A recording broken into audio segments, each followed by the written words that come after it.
of the relegation spots. I would have them 9th. Fair enough. Not concerned about anything else. Yeah.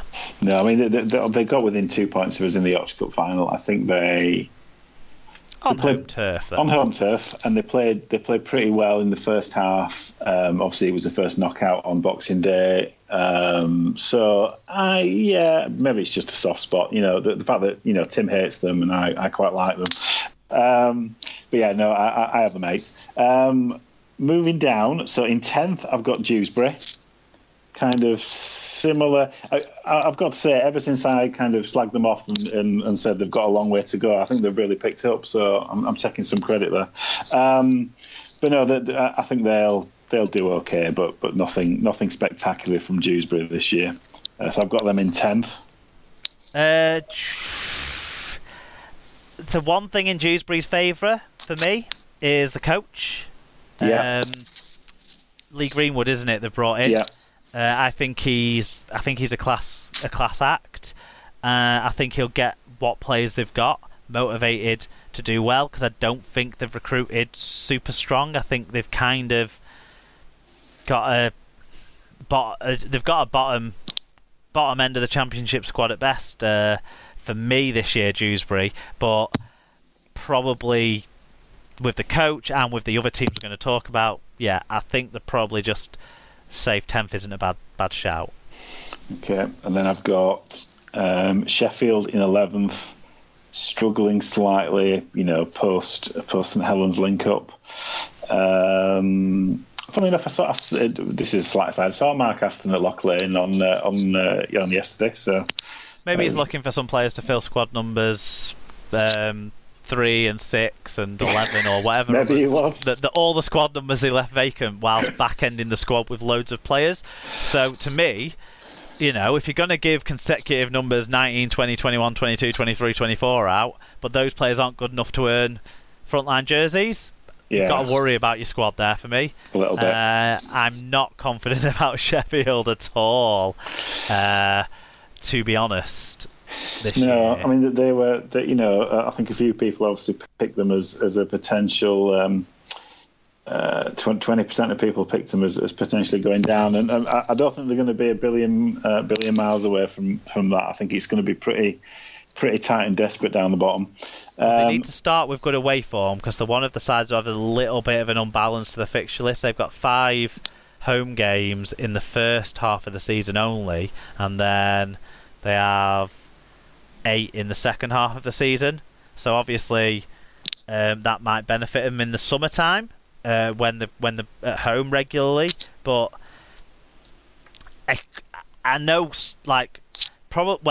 from what I can tell, the 2 of the 3 teams that you're going to talk about next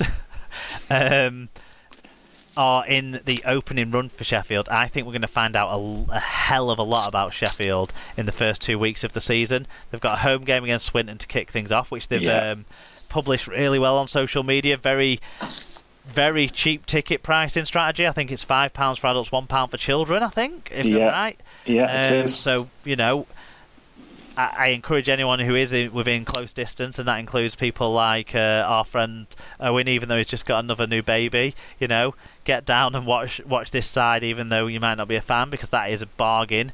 And then they got Barrow away in the second week. Now, to me, if they don't win both of those games, it's going to be a very tough season for that side. Yeah. I mean, talk about 2 key games right off the bat, I think. But I'm don't get me wrong, the other sides are poor and have to win those games too for it to be a problem for Sheffield. But it's interesting though, isn't it, that those 2 games have come along straight away, and I mean, if Sheffield can win them both, then they'll probably go a long way to finishing 11th. But there we go. So my bottom 3. My bottom 3. And the order I have them in is Swinton in 12th, kind of just scraping out of the relegation places based on players they can bring in mainly. And then in 13th I've got Barrow, and then bottom of the pile I've got Rochdale.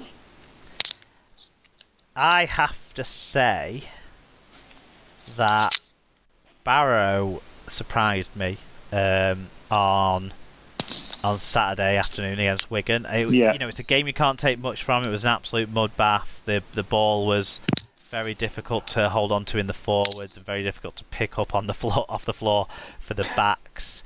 But they did surprise me. They had a few players who had a bit more talent than I was expecting as well. They brought in a few, kind of like Fev, they brought in a few PNGians, and I don't know. I think there's a little bit of a spark in there. Again, it's just whether those guys will stay around, whether those guys will settle in. Yeah. I just about think Barrow will be okay. Right. So who have you got? Who have you got in the bottom two then? Sheffield and Rochdale are my tips to go down. Rochdale, I think, might actually be a team that have to give up some of their players as the year goes on. So, and actually, if you look at what they've brought in, they've done a lot of bringing in players from from League One and from outside of the systems as well.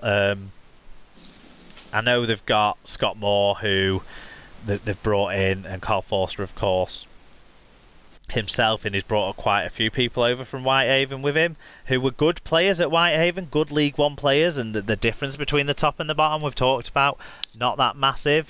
People like Stuart Howarth and Daniel Abram, they're going to help out.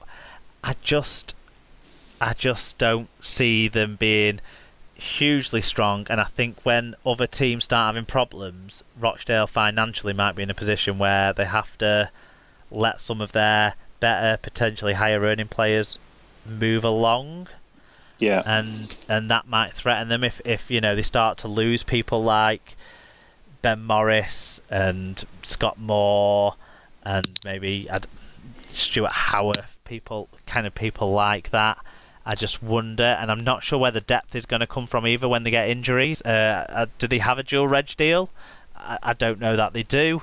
So it's going to be interesting, and I worry for them because of that. And I guess you think similar. You've got on bottom. I've got on bottom. Yeah, I don't see some of the chinks of light that you can talk about with Swinton and Barrow, potentially Barrow as well, as you mentioned. I don't see those with Rochdale, so I see them bottom, unfortunately.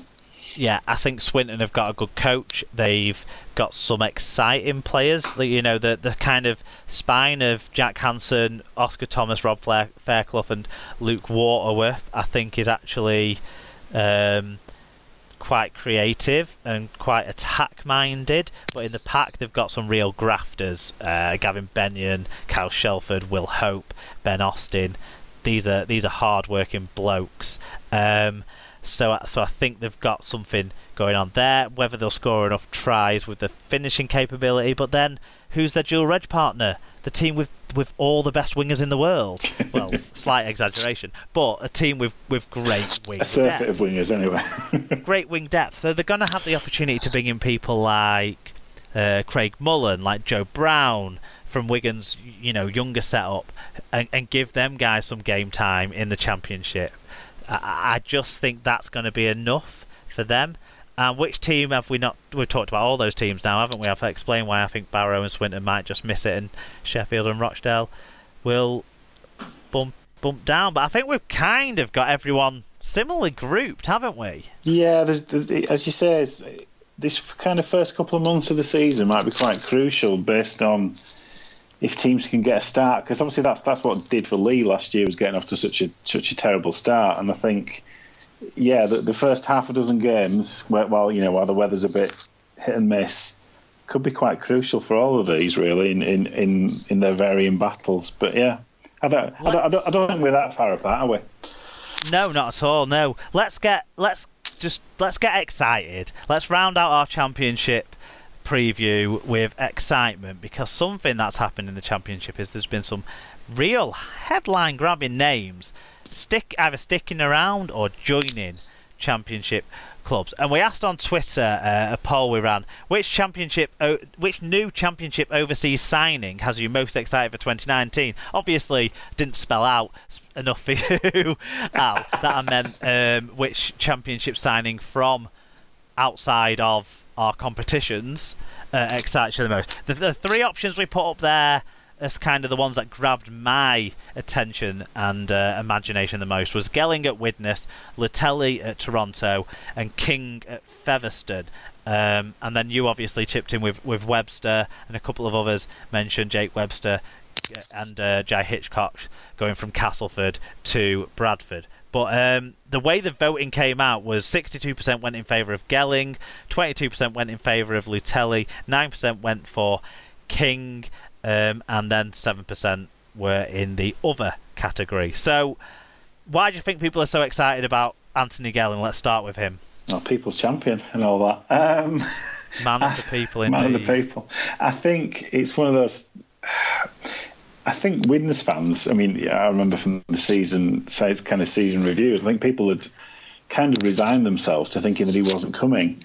And it's like a second boost, isn't it, when actually he is going to turn up and he's going to play. I mean, he could be phenomenal in this division. He really could, as long as he gets a bit of decent service. I wouldn't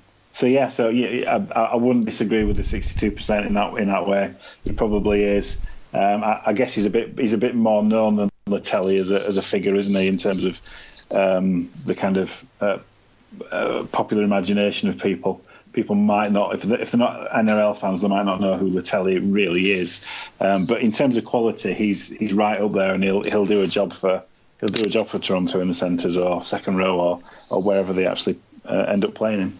Yeah, I think with Gelling, the excitement is not just on the field, but off the field too. But on the field, he can do some outrageous stuff, and I think maybe an element of his complacency might not be as big a factor in the championship as it might be the level down. But it will be a factor when he plays against someone like Ricky Latelli at Toronto. But you know, Gelling has played in big games and can rise to the big game occasion, I'm certain. So I don't disagree with the 62%. But Latelli is coming over from the Cronulla Sharks. So, you know, and it wasn't like he never played last year, and he played quite consistently in the few years before that. So this is a player who's not just come in at the end of his career to finish his career in our competition. This is a player who can really add value and I